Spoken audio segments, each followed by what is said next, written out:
10 years ago, 20 years ago, I should say, was the first message that was preached at Master Building Ministries was one that was taught on covenant relationships. And I actually have the sermon notes from July 2nd over here that I still had in the file someplace. And we were just beginning as a church. Excited about what God was going to do in our midst. Really had an anticipation for the future of all the things that would entail. And while we were heavily involved in the renovations of the property, you know, where you see the brown wall there, that's a different building. It's the second building, but we're involved in that second floor area, renovating, and then actually coming down the floor, and then what is our office became our church later in that summer. But we were working night and day. You know, we worked during the day, and then everyone, when they got out of work, would come and kind of help us out at night, and we were just going through from time to time. There's some pictures actually posted in the hallway here. Besides doing the work of at the church and trying to get also a school program established in that first September, Bernice was trying to pack our house in Knighton because we had a house that had to be sold and actually ended up with a cash buyer, and it was going to be sold and closed on by the end of July. So during this month we were trying to do all of this work. She was at the house spinning in circles because of all the work that needed to be done. And then following the closing, we actually lived at my mom's house for a couple of months because we really had to get the church and the school done before we could tackle the apartment that we lived in upstairs, where actually New Shepherd Films and Video Excellence has that place that became our location for, I don't even remember now, 7 or 8 years, I guess, that we're upstairs. And all of our furniture was stuffed in one room. That in the building, it was just really piled up. It was, you know, you know, it's no wonder that I scratched out a message on a piece of paper like this because of the time that we're spending doing that. But I can tell you this, that God's hand was upon us and was gracious to us during that season, and has continued to be throughout every season. And you know, we witnessed miracles of provision. I can't even begin to tell you some of the things that took place. I mean, people dropped off lumber. You know, I have this lumber. You know, I mean, some of the shelves that would go to my office were lumber that somebody dropped off. You know, we were doing an open house, and so it'd be nice to have a plant. And you know, a plant was delivered that day. And that plant actually is still in our office today. It's 20 years old from the time of the church, so it must be something. Thank God that Linda takes care of the plant. But we witnessed so many miracles of provision, and there are many here that can fill you in on some of these things. But you know, last week's celebration was very meaningful to me.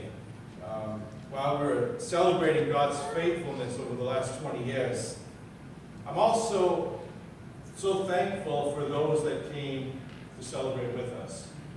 It was such a beautiful time. I know I was talking to people, and I'm talking about people here who really laid down their lives, and for a number of years to see a foundation built, which all of us are able to be part of that heritage today.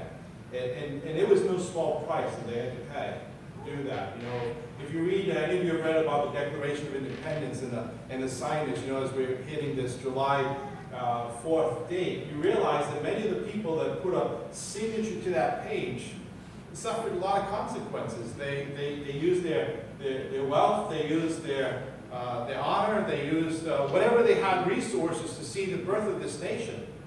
You know, it's a shame that today sometimes when we look at even our own nation, that we don't think higher of the founders for what we have, and we've sort of lost the vision of where we begin as a country. But it's also important, I think, for us, you know, when we look at our church, that we sort of get the heart of the founders of our church. And really what touched my heart last week was that both old and new alike celebrated together. And those that came to join us celebrated, cheering us on to continue to build what God had begun in our church. And I do want to thank the board of directors, who most of them are not here today. They're all vacationing.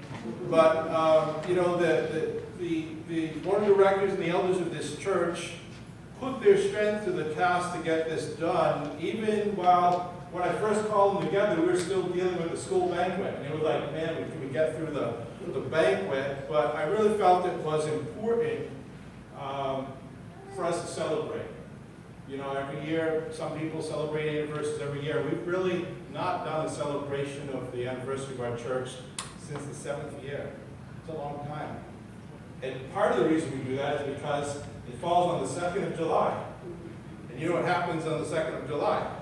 Everybody's gone. Everybody's, you know, vacationing. And so trying to gather, so we said, well, what? Maybe if we push it up 1 week before, we might get some people before they all check out.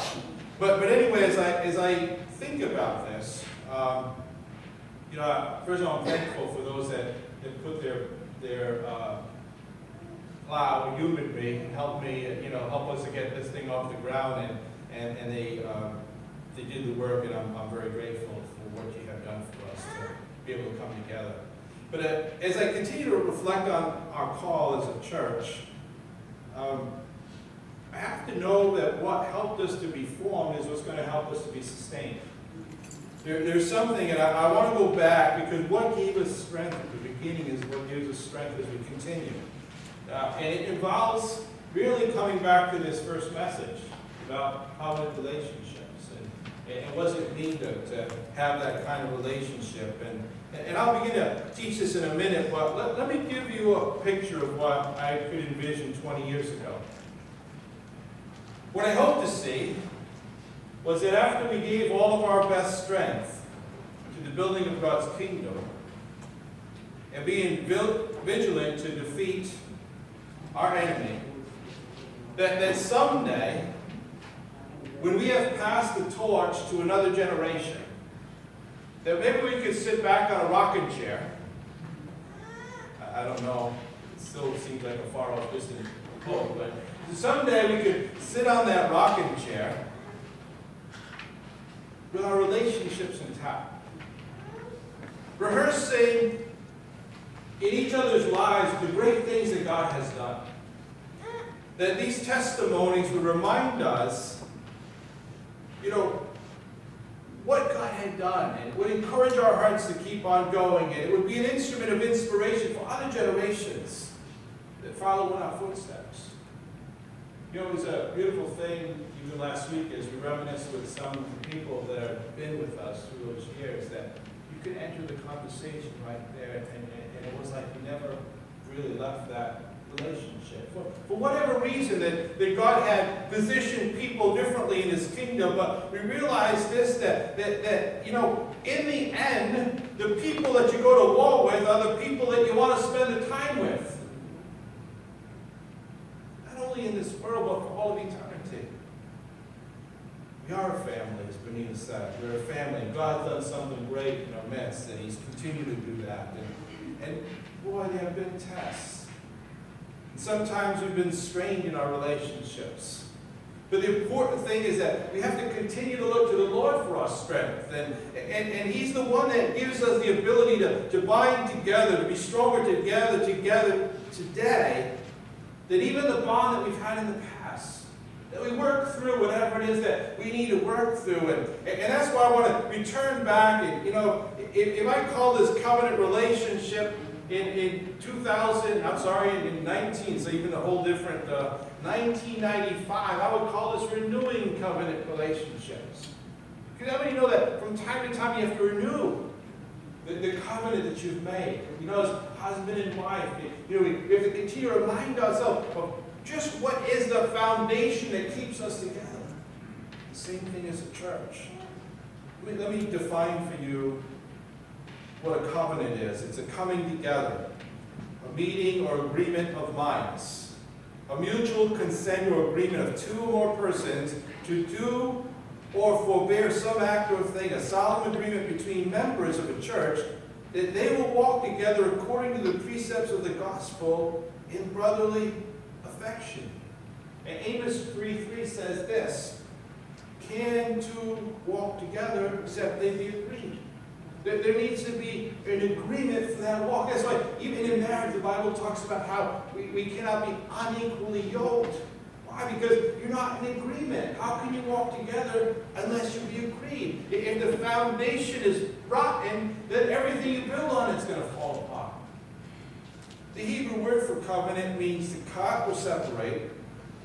It's used throughout the Bible to denote a treaty, an alliance, a league, a constitution, an ordinance, an agreement, or pledge. And in the Greek word for covenant means a testament, a decree, a contract, or a compact.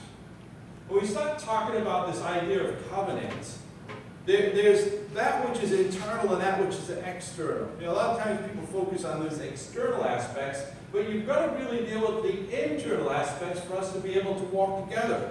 And in the internal aspect of a covenant is the word unity. It's a state of being one. It's a oneness. It's a thing that's undivided itself. It's separate from every other thing. It means concord. It means conjunction. It means agreement. It means uniformity. In theology, it means a oneness of sentiment, an affection, a behavior. It's a matter of the heart. Whenever you read about the New Testament church, what you find is they were unified. And they worked hard to maintain that unity.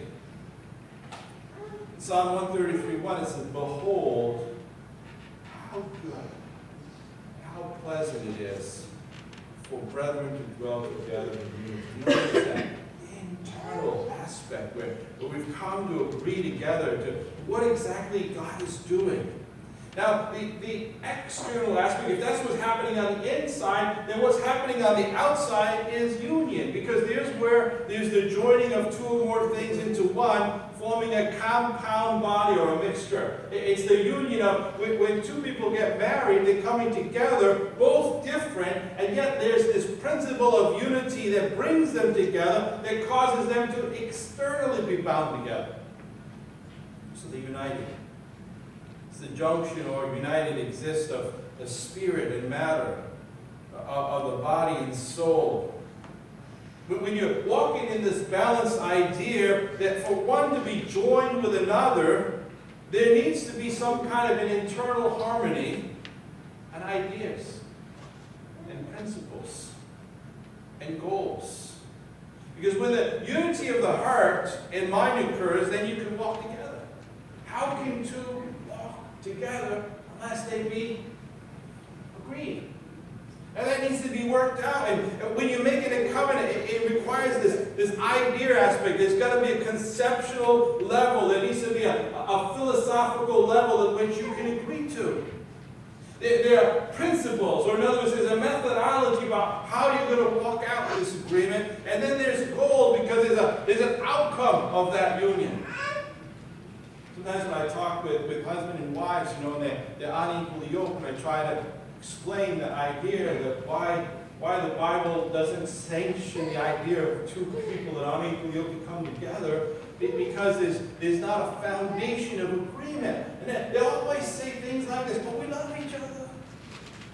But I say, but when you have a problem, what are you going to look to for the solution to that problem? Oh, we'll just talk it out. Talk it out with what? Well, what will be the source of the power and authority? They'll be able to decide what you talk out. Oh, we'll just talk it out. You know as well as I do the results that happen over time with these kind of unions. You know that either you will come into agreement, or the disagreement that you begin with just continues to create a bigger rift. So the idea of covenant is this. It provides a binding sense of commitment to interpersonal relationship. Think about this for a moment. That when you get married and you make a covenant, people today want to enjoy fringe benefits without a commitment. But what gives the lasting value of the marriage, or in this case, even within a church, this covenantal idea, it gives us a sense that no matter what we go through, we're going to work something out.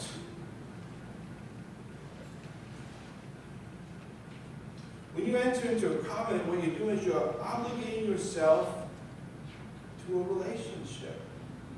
And you're providing for that relationship a strong sense of security as you look at that. And the scripture teaches in Ecclesiastes 3:5, there's a time to embrace and a time to refrain from embracing. I can't always join something. And what happens is we need to look at the character of people that we're going to enter that covenant with. Discord happens or results when we operate beyond what we've been agreed upon. So there's a place of agreement, but then sometimes when we operate beyond that place of agreement, there's where the discord comes in. And no person who's a member of a covenant should expect to be forced to operate in a manner that's not stipulated by that covenant. You've made an agreement, and so the agreement is based upon that covenant. It's not about something added afterwards. In other words, when you enter a covenant, you give up certain rights, but only those rights that are expressed so that you can obtain the blessing of that covenant. But you're not giving up every right that you have. Only the areas that are spelled out with the covenant limit us as members of that covenant. And in all other areas, we're at liberty. To try to just do something very practical. If you made a contract to paint this wall, and I'm going to paint this wall red, if that's red. Okay? So you're going to paint this wall, and you're going to paint it this color, and you're going to paint it by this date, and you're going to paint it for a certain amount of money. Okay, so what are you have nothing to do with what's going on with this wall, right? Well, my agreement is all with you based upon this one wall, based upon a certain time, based upon a certain color, based upon a certain price. Anything else you're free to do. I mean, you can go make contracts with other people for other walls and other colors and other times and other prices, right? Only bound based upon the contract that you made. When you enter a covenant, you're making a certain agreement. If a husband and wife come together, you're making a certain agreement. You know, that you're gonna, you're gonna love each other. That you're gonna commit yourself to each other, despite health, despite wealth, right? These things, you're making these covenants. But it doesn't say that a husband or a wife can't choose a different job. But they do have to work together somehow. When we make an agreement, then the Bible says in Ephesians 4:3 to keep the unity of the Spirit in the bond of peace. So in other words, we've made a covenant. We've got to remind ourselves of that covenant. From time to time, we have to renew that covenant. You know, it's necessary for us, like it says in Matthew 18, that if there's a problem that exists between us, we have to work it out. You know, Lord says that if your brother sins against you, go to your brother. And try to work that out. Because, maybe that person didn't sin intentionally. Maybe they did sin intentionally. But if you can have this conversation, maybe you can work this out. Why? Because you're trying to preserve the unity of your relationship with someone. So there's a way in which we go about doing that. If that doesn't happen, you take 2 or 3. If that doesn't happen, you keep pounding on the door because you're looking at working to try to preserve that unity. You just don't give up that easily. Because covenant is the basis of relationship. In fact, if you think about this, if you're trying to look at, for instance, in a marriage, you're trying to find some intimacy in your marriage, you've got to realize this, that covenant is the first part. It's the foundation you build. Why? Because trust has to happen between two people. Intimacy can only come from trust. Fulfillment and joy comes from that. So, it's all based upon this nature of commitment. And if we're looking at extremes of this, obviously you can see disunity and all of these things. I want to go back to the story of Jonathan and David. Now, some people in our day, in our culture, might use this story for a wrong reason. And I don't want to go there. But I want us to look at 1 Samuel 18. I want us to think about this, and I'm only going to touch on a few points today. But David was a king, but before he was a king, he was a shepherd boy. Jonathan was the king's son, Saul's son. Jonathan was already a warrior. Jonathan was in part of the army of Israel. And Jonathan was the next man in line to be king of Israel. His father died, Jonathan would be king. We're going to understand this as we begin to look at this. But you know the story of David and Goliath, right? Saul and Jonathan and all the others are there, and being defied by the Philistines, and who's going to come and fight me? I'm the champion. And none of the champions of Israel were there to go and deal with Goliath. And David had come just to bring, some cheese and some other things, crackers to his brothers there, to be able to encourage them. But then he sees all this happening, and he's saying, isn't anybody willing to go fight this giant? He's there. He goes to the king and says, let me go. He says, you're a boy. Yeah, but when I was taking care of the sheep, this bear comes. See? And in order to take the sheep, I grabbed the bear by the beard and I bang! And the bear's no more. And then the lion comes and tries to take the sheep. And I grabbed the lion by the beard and man, he's no more. Who is this uncircumcised Philistine that defies our living God? He said, well, at least take some armor with you. So he puts on his armor, which said it wasn't tested. It's kind of like you putting on somebody else's shoes. You're trying to walk into something that they have. You're trying to walk in their calling. David gets into this thing. He says, man, I can't operate like I was as a shepherd because now all of a sudden I get all this heavy stuff. I'm not going to be able to use a slingshot. Now, I don't know how to use that sword that you got and all of that stuff. Let me just use the tools of a shepherd. Finally, he goes and you know the story. A stone gets lodged in the head of Goliath, and he's lying on the ground, and David cuts off his neck with Goliath's sword. But he didn't have his own. But here it is now, it says that after this, chapter 18, verse 1 to 5, in 1 Samuel, when he had finished speaking to Saul, because now Saul comes and wants to deal with David. David has had this great victory. The soul of Jonathan was knit to the soul of David, and Jonathan loved him as his own soul. And Saul took him that day, and he would not let him go home to his father's house anymore. And Jonathan and David made a covenant, is that word, because he loved him as his own soul. And Jonathan took off the robe that was on him, gave it to David, with his armor, and even to his sword, and his bow, and his belt. And David went out wherever Saul sent him and behaved wisely. And Saul sent him over the men of war, and he was accepted in the sight of all the people, and also in the sight of Saul's servants. Here we have a picture, and remember in the background, I know I've been a little bit more technical with this idea of covenant, but Jonathan here is making a covenant with David. What we see the first thing is, in the first verse here, that Jonathan and David had the same spirit. Both these men were full of courage. They were full of challenge. They had idealism. They had faith.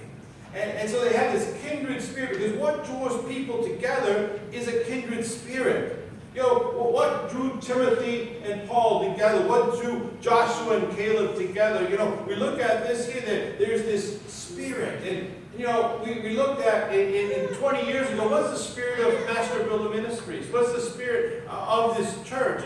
We look at how are we going to be joined together? Do we have the same kind of spirit? Are we all in this adventure together? Are we willing to fight together? Are we willing to have courage together? Are we willing to defeat the enemy together? Are we willing to love one another? Are we willing to come together and do what God's calling us to do? In 1 Chronicles 12, when David was in the strongholds, there were people that came out to him, and David said this in verse 16 and 17, he said, if you come peaceably to me to help me, my heart will be united with you. But if to betray me to my enemies, since there's no law in my hands, may the God of our fathers look and bring judgment. In other words, as God's bringing people and He's joining people, they're saying this, look, do you have the same spirit? Do you want to fight the same fight? Do you have the same vision? That will walk together, that will work together. But if you just come here to do some damage, then let God deal with you.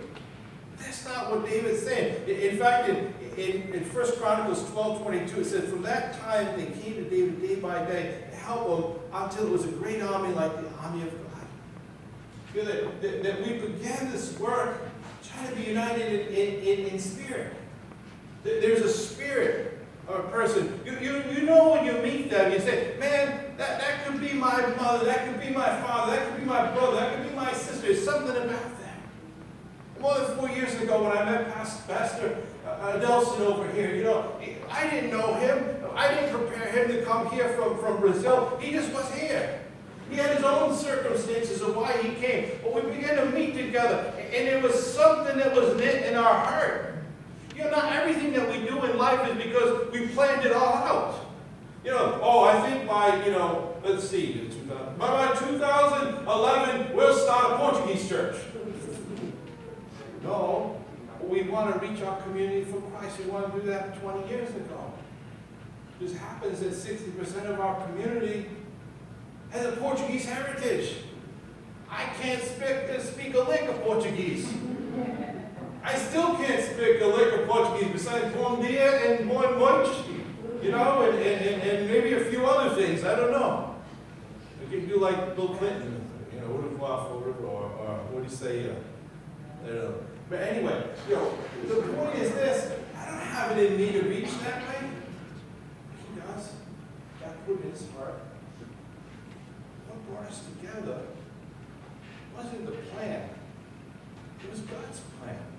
It was, how is he going to knit together the people that have the same spirit, that you can go to war with, that you can trust, that there can be a commitment. So David and Jonathan had the same spirit. The other thing it says here is that they were knit by a vision. God's the one that does the knitting. We agree on that? God's the one that brings people. He's the one that does the knitting. But it's a vision that attracts people to the relationship. Unless two can be agreed, how can they walk together? You know, that vision attracts, but the knitting affects our souls because our minds have to have this conceptual coordination of unity. In other words, there's a strategy. You know, some people, I don't know, I guess that's why you sleep better at night than I do, but you don't have a strategy. You know, we're trying to figure out, you know, what's God doing and what's the next step that we need to do. There needs to be sort of a strategizing. And when you get together with people that have the same vision, they're asking the same questions you're asking. You're seeking, what's the next step that we need to do? What's God doing? And so there's a knitting together of the mind, but there also has to be a knitting together of the will. Why? Because we're determined to use our strength for the good of the whole. You know, Jonathan and David, they were competitive. They shot bow and arrow together, you know, and I'm sure they egged each other on a little bit. You know, I shot a little further than you, and I can do this faster than you, and I watch my grandchildren, and sometimes it's like, man, I got to put them in 2 other rooms, because everyone's going to do one thing better than the other one.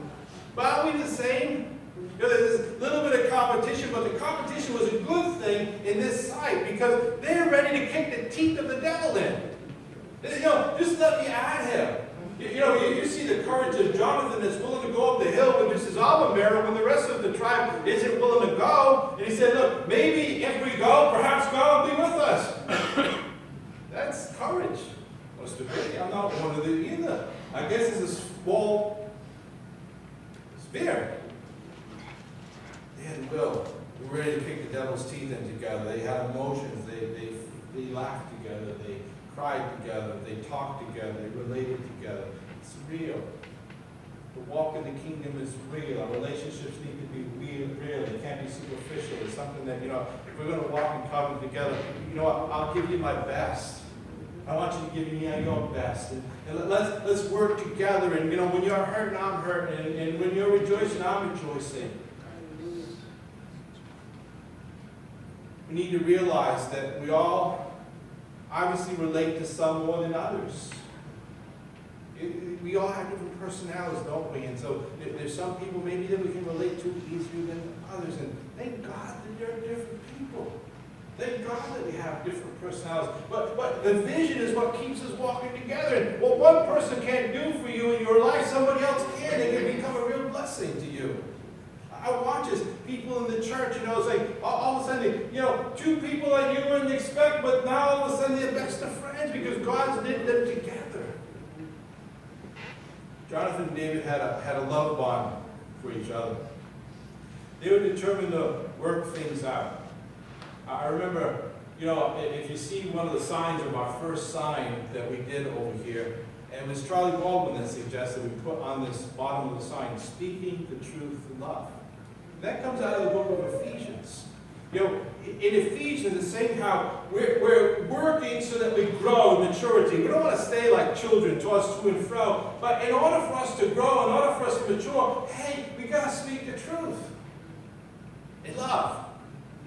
And it seems like the church is either trying to love without truth or they're speaking the truth with no love.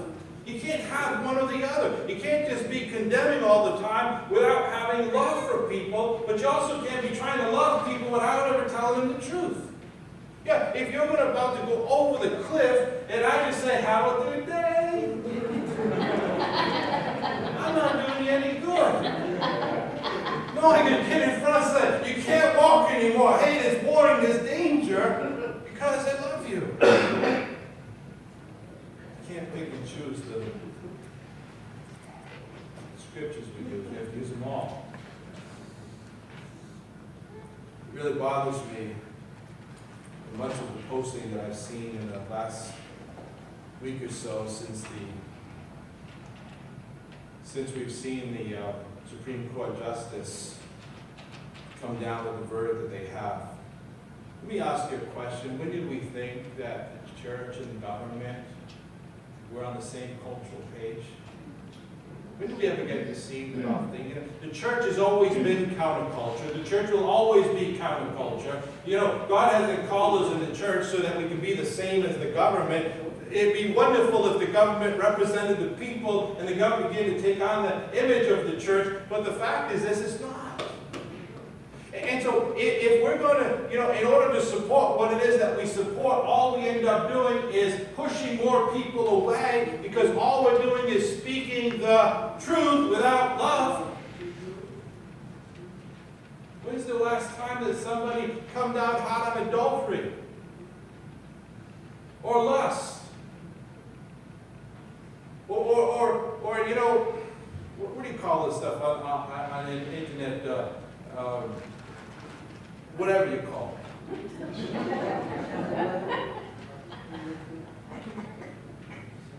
You used to be adult magazines in years before. Now it's all over the press, you know what I'm saying? You're talking about one thing, and it's coming out of the mouth of the people that are doing the other sin. Is one sin worse than the other? We should be hard in the church on sin. And then reaching out with grace to people that are not in the church so they can turn. But only Christ can change our lifestyle. Only Christ can give us the forgiveness we need to have. But we do need to speak the truth. But I'm speaking the truth to say, you're going off the cliff. Not, hey man, you're going off the cliff. You know what I'm saying? Let me push you over. It seems like we're responding this way. Jonathan and David had a love bond for each other, which meant they had to speak the truth. There are times in their relationship where it was being threatened, but they were able to say, look, even in that case, I'm going to stand between. And I can't even get to what I taught in the first message. There's only 4 points.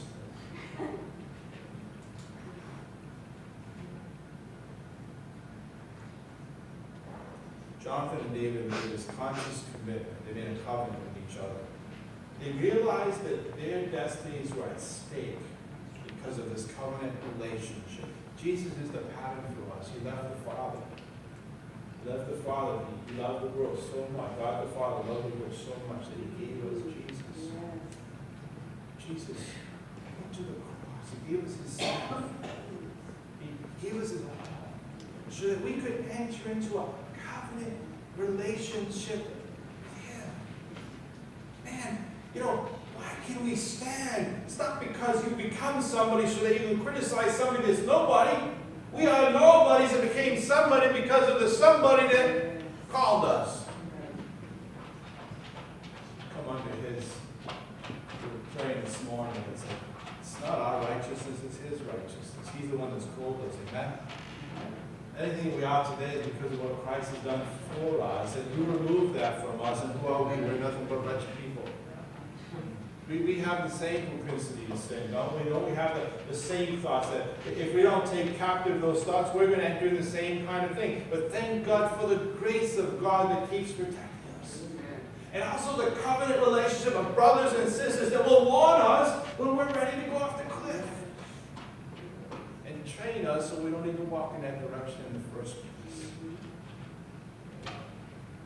They realized their destinies were at stake. And when you make a covenant, you talk about the terms of the covenant, the walking out of that covenant, the standing between that covenant. Usually there's a meal in relationship to that covenant. There's words that are said, there's blood that is shed, there's a seal for the ongoing witness of that covenant. Actually, we're going to be having communion now, and I want to think of that communion meal. What did Jesus do at the Last Supper? What he did is he made a covenant. He made a covenant. You know, here's this Old Testament, now we have the New Testament. We had an Old Covenant, he made a New Testament, New Covenant, but he made this covenant, and what was the blood that was shed? It was his very own blood. Make a covenant with us. Here's what you have to understand. Jesus made a binding commitment to you and I when he went to the cross. I'll give you my strength, he said. Because our destinies are at stake. Your destiny, my destiny. I was reading this morning in the book of Jeremiah, when he speaks to the prophet, he said, before I formed you in your mother's womb, I knew you. And I set you apart, I sanctified you. Become a prophet. Appointed you a prophet. Every single one of our lives, before we were even formed, he knew us. And therefore, he has a purpose for our lives, but it's found in him as we make covenant with him. As we make covenant with Christ, we also need to make covenant with each other. Covenant with him is greater than our covenant with each other. It's a greater covenant. Amen? That's the covenant that helps to bind us together here. Because it's his words. When we begin to relate to his words, it's those words that enable us to live out our life and promise to one another. I'll have to revisit this next week. But let's just take some time as we prepare for communion together today. Think about this great covenant that God's made with us. And as we receive and walk out this covenant, we can enter into a covenant with each other. I'm so thankful for the lives and the relationships that God has enabled me to have through these years. They're dear to my heart, and they continue to be dear to my heart. And I know that God has brought us together for his purpose. You know, and maybe we'll never get to the rocking chair, I don't know. But maybe there's someone in heaven where we can then rehearse. I don't even think that's going to happen in heaven, because I think God's going to work for us to do there too. But doing that over there would be a lot different than doing it over here. Because then the resistance is gone. Tears have been wiped away. Amen? And you've been trained in this time to do the work he's called you for them. But maybe continue to reminisce a little bit, just to strengthen us for the work that he's got forward for us. If he's been faithful to us in the past, will he be faithful for us as we look to the future? In your own marriage, if your marriage, you feel like it's been shaky or something like that, or go back and make a renewed commitment to the covenant. Start speaking covenantal language. Stop speaking this other stuff that brings a mistrust. But begin to speak and say, God has formed something solid, and if we make a commitment to what God has said, the rest will work itself out. Amen? The same is true in our own lives. When you gave your life to the Lord Jesus, He made a covenantal commitment to you. Because He said this, the work that He began in us, He will complete until the day of Christ Jesus. Even if you're stubborn along the way. How do you like that? He'll do the work. He made a commitment. May take a 2x4 once in a while.